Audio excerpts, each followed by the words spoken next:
दोस्तों, वो एक हाफिज़े कुरान तहज्जुद गुजार नेक लड़की थी जिसके बारे में उसका बाप, भाई और शौहर कहते थे कि ये जन्नती है। मगर जब वो लड़की मर गई तो उसकी कब्र पर बंदर आकर रोने लगे।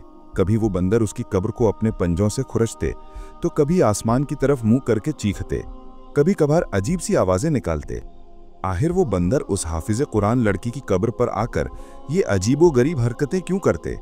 लोग ये माजरा देखकर हैरान कहते, ये तो हाफिज़े कुरान लड़की थी, आखिर इन बंदरों का इससे क्या वास्ता है? पूरे इलाके में खौफ और हड़क फैल गया था। किसी को कुछ समझ नहीं आ रहा था, आखिर ये माजरा क्या है? इस कब्र पर बंदरों की मौजूदगी किस बात की तरफ इशारा कर रही है? कौन सा गुनाह हुआ था उस लड़की से जिसके मरने के बाद जानवर भी उसे माफ करने को तैयार न थे, जो उसकी कब्र पर बैठकर इंसाफ मांगते नजर आते थे? ये जानने के लिए आपको हमारी आज की पूरी कहानी देखनी पड़ेगी, ताकि अगर आप भी किसी ऐसे गुनाह या गलती के मुर्तकिब हो रहे हैं तो आज ही उससे तौबा कर लें। ये वाकया भारत के एक पुराने कस्बे का है।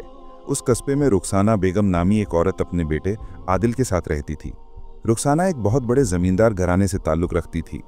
उसे अपने एक नौकर से मोहब्बत हो गई थी, एक ऐसी मोहब्बत जिसकी सज़ा के तौर पर उसे सारी जायदाद से बेदखल कर दिया गया। उसके लिए मायके के दरवाजे बंद कर दिए गए, दोबारा कभी उसकी खबर ना ली गई। उसने सारी जिंदगी अपने शौहर के साथ गरीबी के आलम में गुजारी, कभी अपने बाप और भाई की तरफ हाथ ना फैलाया, न ही उनसे कभी किसी उम्मीद की रस्सी थामी। फिर भी वो अपनी जिंदगी में बहुत खुश थी। उसकी सारी तवज्जो और उम्मीदों का मरकज उसका बेटा था। जब आदिल जवान हुआ, कमाने के काबिल हुआ, तब रुखसाना का शौहर इंतकाल कर गया। माँ बेटा दोनों बहुत उदास थे। अब तो अब्बा के आराम करने की उम्र थी, वो सोचते, मगर वो हमें छोड़कर चले गए। आदिल को एक अच्छी नौकरी मिल गई थी, एक ऐसी नौकरी जिसकी तनख्वाह घर की सारी ज़रूरियात पूरी करने के साथ साथ कुछ आसाइशें भी मुहैया करती। तब एक दिन रुखसाना ने आदिल से अपने दिल की ख्वाहिश जाहिर की, मैं अपनी भतीजी को अपनी बहू बनाना चाहती हूँ। आदिल को इस पर क्या इतराज़ हो सकता था? उसने सारा मामला अपनी माँ पर छोड़ दिया। 25 साल बाद रुखसाना बेगम अपने मायके की दहलीज पर कदम रखती हैं। सब कुछ बदल चुका था, रवैये, सख्तियाँ, नफरतें, सब कुछ। उसका भाई इंतकाल कर चुका था, उसकी भाभी अकेली थी, बीमार थी।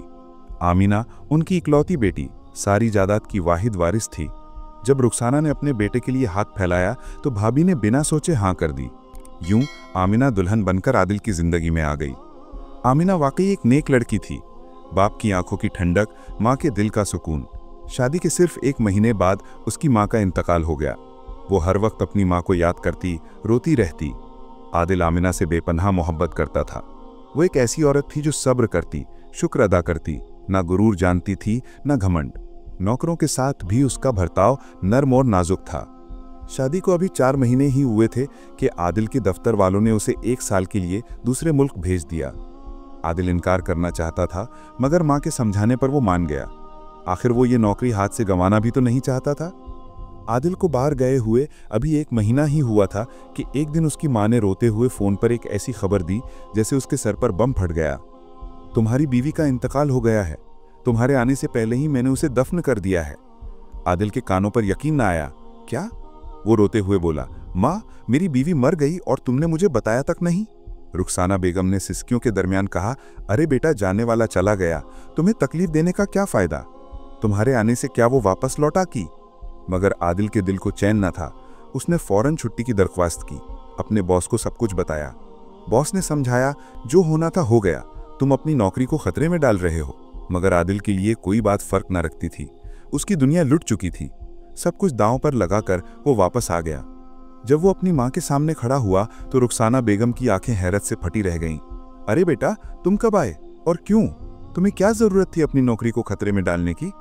आदिल माँ के गले लगकर फूट फूट कर रो पड़ा। माँ, आमीना के साथ क्या हुआ? वो अचानक कैसे मुझसे बिछड़ गई? जब मेरी उससे आखिरी बार बात हुई तो वो बहुत खुश थी। उसने मुझे बताया था कि वो मेरे बच्चे की माँ बनने वाली है। फिर अचानक क्या हो गया? रुखसाना बेगम एक पल को खामोश हो गईं, फिर बोली, बेटा, जो ऊपर वाले ने नसीब में लिख दिया उसे हर हाल में कबूल करना पड़ता है। फिक्र ना करो, मैं तुम्हारे लिए इससे भी बेहतर लड़की लाऊंगी। तुम आमीना को भूल जाओगे। आदिल ने जब आमीना की कब्र का पूछा तो रुखसाना घबरा गईं। अरे बेटा, तुम वहां जाकर क्या करोगे? तुम बेचैन हो जाओगे, तुम्हारी परेशानी बढ़ जाएगी। मैं अपने बेटे को परेशान नहीं देख सकती। मगर आदिल ने इसरार किया, माँ, मुझे अपनी बीवी की कब्र पर जाना है, मुझे अफसोस है कि मैं उसका आखिरी बार चेहरा ना देख सका, मगर अब मैं उसकी कब्र पर जाकर उसके लिए मगफिरत की दुआ मांगना चाहता हूँ। शायद मेरे बेचैन दिल को कुछ सुकून मिल जाए। माँ के रोकने के बावजूद आदिल अपनी बीवी की कब्र की तरफ चला गया। रुखसाना बेगम आखिर वक्त तक उसे रोकती रहीं, मगर वो ना रुका। जब आदिल कब्रिस्तान पहुंचा तो जो मंजर उसने देखा उसने उसे सकते में डाल दिया। आमिना की कब्र पर बेशुमार बंदर मौजूद थे। वो अपने पंजों से कब्र को नोच रहे थे, खुरच रहे थे और अजीब अजीब आवाजें निकाल रहे थे। आदिल की हालत खराब हो गई। उसने आसपास के लोगों से पूछा, ये कब्र किसकी है? वो अपने शक को दूर करना चाहता था। लोगों ने तस्दीक की, ये तुम्हारी मरहूमा बीवी की कब्र है जो कल रात यहाँ दफन की गई। तब से बंदर यहाँ आते हैं, कब्र को नोचते हैं और आसमान की तरफ मुंह करके रोते हैं। आदिल को कुछ समझ ना आया, ये सब क्या है? उसकी बीवी तो नेक थी, जिसने कभी गुनाह ना किया था। उसने जितना वक्त आमीना के साथ गुजारा उसने उसमें कभी कोई बुराई ना देखी। फिर उसे मरने के बाद इतना अजाब कैसे मिल रहा है? वो सोचता था, जब सुबह फजर के वक्त होता तो मेरी आंख उसकी तिलावत की आवाज़ से खुलती थी। आधी रात को वो तहज्जुद पढ़ती होती थी, फ़र्ज नमाजें वक्त पर अदा करती। उसकी ज़बान पर हर वक्त जिक्र जारी रहता। वो तो इतनी नेक थी, फिर ये सब उसके साथ क्यों हो रहा है? वहाँ मौजूद लोग कानों को हाथ लगाकर इस्तगफार करने लगे। सब कहने लगे, हमने कभी ऐसा मंजर नहीं देखा। मरने के बाद इंसान को इतना सख्त अजाब मिल रहा हो कि वो इबरत का नमूना बन जाए। तुम्हारी बीवी नेक होने का ढोंग रचती थी, इसमें कोई खैर ना थी। अगर इसमें कोई अच्छाई होती तो उसकी मैयत को ऐसी संगीन सजा ना मिलती। आदिल थके हारे कदमों से पलटा तो देखा उसकी माँ वहाँ खड़ी थी। वो बोली, बेटा, इसीलिए मैं तुम्हें यहाँ आने से रोक रही थी। मैं नहीं चाहती थी कि तुम्हें अपनी बीवी की सच्चाई पता चले। ये सब देखकर तुम्हें कितना दुख होगा। अब चलो घर चलो, मैं तुम्हें सब कुछ बताती हूँ। मुझे यकीन है ये सब सुनकर तुम समझ जाओगे कि तुम्हारी बीवी कैसी औरत थी। रुखसाना बेगम आदिल को घर ले आईं। उसके सामने बैठकर वो फूट फूट कर रो पड़ी। आदिल बोला, माँ, मेरा दिल गम से फट रहा है। मेरा सर सोच सोच कर दुख रहा है। आमिना ने ऐसा कौन सा गुनाह किया जो उसे ऐसी सजा मिल रही है? माँ, उसकी नेक नियति, उसकी नेक सीरती की तो तुम भी गवाह हो। रुखसाना बेगम ने गहरी सांस ली और कहा, वो नमाज पढ़ने का ढोंग रचती थी, नेक बनने का दिखावा करती थी। दरअसल वो एक जादूगरनी थी। वो लोगों के घर उजाड़ती, गलत अमलियात करती। उसके नापाक अमाल ने कितने घर तबाह किए, कितनी जिंदगियां बर्बाद की। इसीलिए उसका अपना घर भी बिखर गया। ये सब उसकी माँ भी करती थी। ये काले करतूत उसने अपनी माँ से सीखे थे। आदिल सुन होकर रह गया। उसे अपने कानों पर यकीन न आया। माँ को गलत फहमी हुई है। वो सोचता था, आमना ऐसी नहीं थी। वो इतनी नेक मासूम लड़की, वो गुनाह कैसे कर सकती है? मगर कब्रिस्तान का वो मंजर उसके दिमाग पर छा गया था। वो चाहकर भी उसे भूल ना पाता। पूरी रात वही मंजर उसकी आंखों के सामने गूंजता रहा। रात को जब वो सोया तो उसने ख्वाब में आमना को देखा। वो रो रही थी, चिल्ला रही थी, आदिल, मेरी मदद करो, मुझे यहां से निकालो, मुझे बहुत दर्द हो रहा है, मैं यहां मर जाऊंगी। वो बार बार उसे पुकार रही थी। आदिल की आंख खुल गई। वो झटके से उठ बैठा। उसका सांस तेज तेज चल रहा था। वो इस ख्वाब को भूलना चाहता था, मगर वो उसके दिमाग पर छा गया था, उसे परेशान कर रहा था। एक ही सांस में उसने पानी का गिलास खटक लिया, दोबारा लेट गया, मगर नींद ना आई। काफी देर करवटें बदलने के बाद नींद आई तो फिर वही ख्वाब। आमना फिर उसे पुकार रही थी, आदिल, मुझे बचाओ। अब उसके लिए कमरे में रहना, बिस्तर पर आराम करना नामुमकिन हो गया था। वो आमना को भूल ना पाता, ना इस ख्वाब को नजरअंदाज कर पाता। वो माँ के कमरे में गया। वो बेखबर सो रही थी। आदिल बिना सोचे घर से निकल खड़ा हुआ। उसका रुख कब्रिस्तान की तरफ था। कब्रिस्तान में गहरी खामोशी थी, हर तरफ अंधेरा। गुरकन अपने कमरे में सो रहा था। आदिल तेज तेज कदम उठाता अपनी बीवी की कब्र तक पहुंचा और फिर अपने हाथों से कब्र खोदने लगा। वो रो रहा था, आमना, तुमने क्या किया? तुम मुझे अकेला छोड़कर चली गई। तुम जादू टोने के चक्कर में पड़ी। तुमने अपनी आखिरत बर्बाद की। देखो, मरने के बाद तुम कितनी बेबस हो। वो कब्र के अंदर देखना चाहता था कि आमना के साथ क्या हो रहा है। दिन के वक्त बंदर उस कब्र पर रो रहे थे, मगर अब वहां सुकून था। ना बंदर, ना बिच्छू, ना कोई कीड़ा। आदिल ने जल्दी से कब्र खोद दी। जब वो अंदर उतरा और कफन हटाया तो उसके मुंह से चीख निकल गई। उसकी आंखें हैरत से फटी रह गईं। उसने अपना दिल थाम लिया। कब्र में आमना नहीं, एक कपड़े का पुतला था। वो घबरा कर बाहर निकला। उसका सांस तेज चल रहा था, दिल की धड़कन गोया कलेजे को फाड़ रही थी। मां की बातें उसके कानों में गूंज रही थी। तुम्हारी बीवी बदकिरदार है, जादूगरनी है। कब्रिस्तान का वो मंजर उसकी आंखों के सामने घूम रहा था। अब उसे समझ आई कि बंदर क्या कहना चाहते थे। वो कितनी देर तक वहीं बेसुध पड़ा रहा। फिर जब होश आया तो उसका जहन तेजी से सोचने लगा। उसने कब्र बंद की और घर लौट आया। घर पहुंचकर वो अपने कमरे में गया, शावर लिया और नमाज का बिछौना बिछाकर अल्लाह के सामने सर झुकाया। वो रोते हुए बोला, ए अल्लाह, मैं रास्ते में भटक रहा हूं, मेरी मदद कर। मुझे सच दिखा। मुझे कुछ समझ नहीं आ रहा। सच क्या है, झूठ क्या है, तू ही मेरी मदद कर सकता है। अगले दिन उसने मां से आमना के बारे में पूछा। रुखसाना ने फिर आमना की बुराइयों की फहरिस्त गिनवाई। अरे बेटा, उस लड़की को भूल क्यों नहीं जाते? मैं उससे बेहतर लड़की लाऊंगी। मैं उसकी सगी फुप्पी हूं। मैं जानती हूं वो कितनी बुरी थी। उसकी बुराइयों को मैंने अपनी आंखों से देखा। हमेशा पछतावा होता था कि तुम्हारी शादी उससे क्यों की, मगर अब खुदा का शुक्र है तुम्हारी उससे जान छूट गई। अब सब भूलकर अपनी नौकरी पर जाओ। आहिस्ता आहिस्ता सब भूल जाओगे। आदिल मां को हैरत से देख रहा था। उसने उनके चेहरे से सब समझ लिया।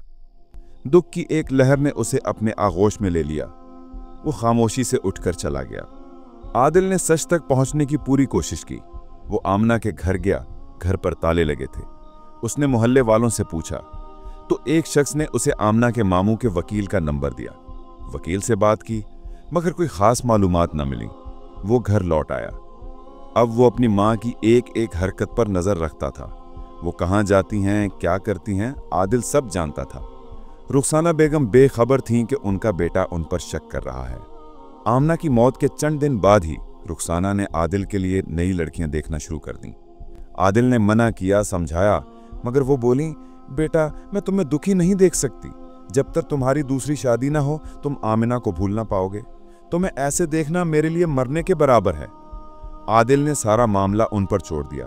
वो देखना चाहता था कि मां किस हद तक जाती हैं। जब आदिल ने शादी के लिए हां की तो रुखसाना की खुशी का ठिकाना न था। एक रात आधी रात के वक्त आदिल सहन में कुर्सी पर बैठा अपनी बीवी के बारे में सोच रहा था कि उसने मां को कमरे से निकलते देखा। वो चौकन्नी नजरों से इधर उधर देखती हुई दरवाजे से बाहर चली गई। आदिल के कान खड़े हो गए। वो तेजी से उठा और मां का पीछा करने लगा। रुखसाना बार बार पीछे मुड़कर देखती, मगर आदिल ओट में छुप जाता।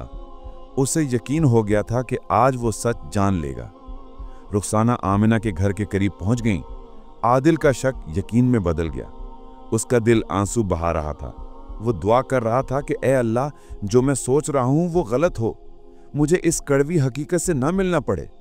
रुखसाना ने दरवाजा खोला, अंदर से बंद किया और हवेली में आगे बढ़ गई। आदिल ने दीवार फलांग कर हवेली में दाखिल हुआ। उसकी मां एक कमरे में पहुंच चुकी थी। आदिल ने देखा कि उन्होंने कालीन हटाया तो जमीन में एक तहखाना दिखाई दिया। रुखसाना ने तहखाने का ताला खोला और सीढ़ियां उतरने लगीं। आदिल सकते में आ गया। ये क्या? वो शादी के बाद कई बार इस हवेली में आया था, मगर उसे कभी इस तहखाने का पता न चला। न आमिना ने कभी इसका जिक्र किया, न उसने कभी गौर किया। मगर अब जब उसने मां को तहखाने में जाते देखा तो वो भी पीछे चल पड़ा। उसका दिल जोर जोर से धड़क रहा था। वो जानता था कि जो मंजर उसके सामने आने वाला है वो बर्दाश्त करना आसान न होगा। धीरे धीरे सीढ़ियां उतरकर जब वो तहखाने में पहुंचा तो जो देखा उसने उसके पांव तले जमीन खींच ली। उसकी मां इतनी जालिम, इतनी मकार, इतनी चालाक, इतनी झूठी हो सकती है, ये उसके वहमो गुमान में भी न था। वो आमिना पर इल्जाम लगाती थी, उसे बदकिरदार कहती थी, मगर सच क्या था, हकीकत क्या थी, आज आदिल के सामने खुल गई। रुखसाना बेगम अभी तक बेखबर थीं कि आदिल उनके पीछे है। वो आमिना से मुखातिब थीं, जो हल्की रोशनी में आधी खुली आंखों और खौफजदा नजरों से उन्हें देख रही थी। रुखसाना की आवाज तहखाने में गूंज रही थी, मेरे बेटे ने तुम्हें मरा हुआ मान लिया है। तुम्हें बड़ा मान था कि आदिल तुम्हें बचाने आएगा, उसे मेरी सच्चाई पता चल जाएगी, मगर देख लो, उसने मेरी बात पर यकीन किया। तुम्हारी कब्र पर सांपों, बिच्छुओं और बंदरों ने पूरे इलाके में यह मशहूर कर दिया कि तुम्हें गुनहगार जादूगरनी हो जिसे अल्लाह ने सजा दी है। मैं बहुत खुश हूं कि इन जानवरों ने मेरा काम आसान कर दिया। मैं सोच रही थी कि आदिल को तुमसे कैसे बदजन करूं, मगर इन बंदरों ने मेरी बात सच साबित कर दी। वो जोर जोर से कह कहा लगाने लगी। अब तुम सारी जायदाद मेरे नाम कर दो। यह जायदाद जिसकी मैं अकेली वारिस हूं, अब कोई इसे मुझसे छीन नहीं सकता। तुम्हारा बाप, मेरा सगा भाई, उसने मुझे इस हवेली से बेदखल किया। मैंने मोहब्बत की थी, कोई जुर्म नहीं किया। शादी करना गुनाह नहीं, मगर उसके जालिमाना फैसले ने मुझे दरबदर कर दिया। मैं जो नौकरों पर हुकूमत करती थी, दूसरों के सामने नौकर बन गई। जब मैं सस्ते कपड़े पहनती, मेरा दिल खून के आंसू रोता था। ये सब तुम्हारे बाप की वजह से हुआ। अब चुपचाप कागजात पर दस्तखत करो, तभी तुम्हारी जान बख्शी करूंगी, वरना तुम्हें और तुम्हारे मनहूस बच्चे को इतनी दूर भेज दूंगी कि तुम्हारा साया भी मेरे बेटे पर न पड़े। आमना की आंखों से आंसू बहने लगे। फुफ्फी, वो कमजोर आवाज में बोली, आपके साथ जो हुआ उसमें मेरा कोई कसूर नहीं। अगर मेरे माँ बाप ने आपके साथ ज्यादती की तो मैं उसकी जिम्मेदार नहीं, मगर आप जो मेरे साथ कर रही हैं उसका आप अल्लाह को जवाब देंगी। मैं आपके बेटे के बच्चे की माँ बनने वाली हूँ, फिर भी आप मुझ पर इतना जुल्म करती हैं। आपने मुझे यहाँ कैद किया, मगर मुझे यकीन है मेरा सच आदिल को पता चलेगा, वो मुझे बचाने आएंगे। अल्लाह अपने बंदों को कभी अकेला नहीं छोड़ता, मेरा अल्लाह भी मुझे नहीं छोड़ेगा। आमना की ये बात सुनकर रुखसाना जोर से हंसी। तुम इसी सूरत में यहां से निकल सकती हो अगर जायदाद मेरे नाम करो, वरना तुम्हारी कब्र पर बंदर और बिच्छू सबको बता चुके हैं कि तुम मर चुकी हो और तुम्हें अजाब मिल रहा है। वो हंसते हंसते अचानक रुक गईं, क्योंकि आदिल की आवाज गूंजी, अम्मी। उसने गुस्से और दुख से कहा, इस कब्र पर बंदरों की मौजूदगी मेरी बीवी को गुनहगार साबित नहीं कर सकी, बल्कि उन्हीं बंदरों ने मुझे सच तक पहुंचाया। मैं आपके सामने खड़ा हूं और पूछ रहा हूं कि आपने ये सब क्यों किया? इतना बड़ा धोखा, इतना झूठ, मुझे आमना से बदजन करने के लिए उस पर इल्जाम लगाए, बदकिरदार, जादूगरनी। क्या आपने कभी सोचा कि वो मेरे बच्चे की मां बनने वाली है? वो आपकी सगी भतीजी है, आपके खानदान का खून। मानता हो आपके भाई ने आपके साथ ज्यादती की, मगर आप जो कर रही हैं वो किस तरह सही है? आप जानती हैं आपने मुझे कितनी तकलीफ दी। मैं आपको कभी माफ नहीं करूंगा। आपने मेरा दिल तोड़ा, मेरा एतबार तोड़ा। आदिल तेजी से आमना के पास आया, उसके हाथ पांव खोले और उसे बाजुओं ने उठाकर तहखाने से बाहर निकल गया। रुखसाना बेगम जमीन पर बैठती चली गईं। उनकी बाजी पलट गई, उनका दांव उन्हीं के खिलाफ चल गया। ये सब कैसे हो गया? वो सोचती रही। मैंने तो पूरी प्लानिंग की थी, इतनी एहतियात की, फिर आदिल को सच कैसे पता चला? वो अपने बेटे की नजरों में गिर गईं। वो रोती रहीं, शर्मिंदा थीं कि अब वो कभी अपने बेटे की इज्जत दोबारा ना पा सकेंगी। आदिल आमना को अस्पताल ले गया। वो रास्ते में बेहोश हो चुकी थी। डॉक्टरों ने फौरन उसे इमरजेंसी में ले लिया। आपकी बीवी की हालत बहुत खराब है, उन्होंने कहा। उसे आराम और सुकून की जरूरत थी, मगर उसका ख्याल नहीं रखा गया। वो बहुत कमजोर है, उसे बहुत देखभाल चाहिए। जब तक आमना इमरजेंसी में थी, आदिल बेचैनी से इधर उधर फिरता रहा, अल्लाह से अपनी बीवी और बच्चे की खैरियत मांगता रहा। जब डॉक्टर ने बताया कि आमना और उसका बच्चा खतरे से बाहर हैं, तब आदिल ने सुकून का सांस लिया। वो आमना के पास गया। उसे देखते ही वो रोने लगी। आपकी माँ ने मुझ पर बहुत जुल्म किया, मैंने उनका क्या बिगाड़ा था? आदिल ने कहा, तुम इस बारे में दोबारा बात न करो, माजी भूल जाओ। मानता हूं माँ ने तुम्हारे साथ बहुत गलत किया, मैं उनकी तरफ से माफी मांगता हूं। मैं तुम्हारी सारी ज्यादतियों का मुआवजा करूंगा, बस तुम मेरी माँ को माफ कर दो। मैं तुम्हें इस घर में दोबारा कभी नहीं ले जाऊंगा। वो तुमसे नफरत करती हैं, वो दोबारा कोई खतरनाक कदम उठा सकती हैं। मैं आप कोई खतरा नहीं लेना चाहता। आमना ने कुछ सोचकर फैसला किया। अगले दिन उसने कुछ कागजात आदिल को दिए, ये अपनी माँ को दे देना। आदिल ने देखा ये जायदाद के कागजात थे जो आमना ने रुखसाना के नाम कर दिए थे। आदिल के होंठों पर हल्की सी मुस्कुराहट आई। वो माँ के पास गया और कागजात देते हुए बोला, मुबारक हो अम्मी, आप अपने मकसद में कामयाब हो गईं। आपको ये दौलत चाहिए थी, ये जायदाद, ये घर, जिसके लिए आपने मेरी बीवी की जिंदगी दांव पर लगाई, मगर अल्लाह के कुदरत ने सच खोल दिया। उस रात मैंने 2 बार ख्वाब देखा कि आमना मुझे पुकार रही है। मैं कब्रिस्तान गया, सोचा शायद उसे अजाब हो रहा है। जज्बात में आकर मैंने कब्र खोदी और देखा कि वहां आमना नहीं, एक कपड़े का पुतला था। तब मुझे समझ आया कि ये सब आपने किया। आपको सिर्फ दौलत से प्यार है और अब वो आपको मिल गई है। अब मैं आमना को लेकर यहां से बहुत दूर जा रहा हूं। रुखसाना ने बेटे को रोकने की बहुत कोशिश की। बेटा, वो रोते हुए बोली, मैंने ये सब तुम्हारे लिए किया। मैं नहीं चाहती थी कि तुम गुर्बत में जियो। तुम्हारे बाप की मौत के बाद जो तकलीफें मैंने सही वो तुम पर ना आए। मगर आदिल ने कहा, अम्मी, आपने जो किया वो गलत था। आपने ना सिर्फ आमना के साथ जुल्म किया बल्कि मेरा एतमाद भी तोड़ दिया। मैं आपकी इस हरकत को कभी नहीं भूल सकता। रुखसाना सर झुकाए रोती रही, मगर आदिल ने फैसला कर लिया था। वो और आमना एक नए शहर चले गए।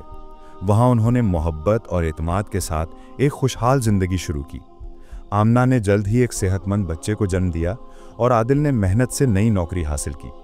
रुखसाना अकेली रह गईं, अपनी जायदाद के साथ, मगर दिल में पछतावा और शर्मिंदगी हमेशा रही कि उन्होंने अपने बेटे और उसकी बीवी के साथ इतना बड़ा धोखा किया।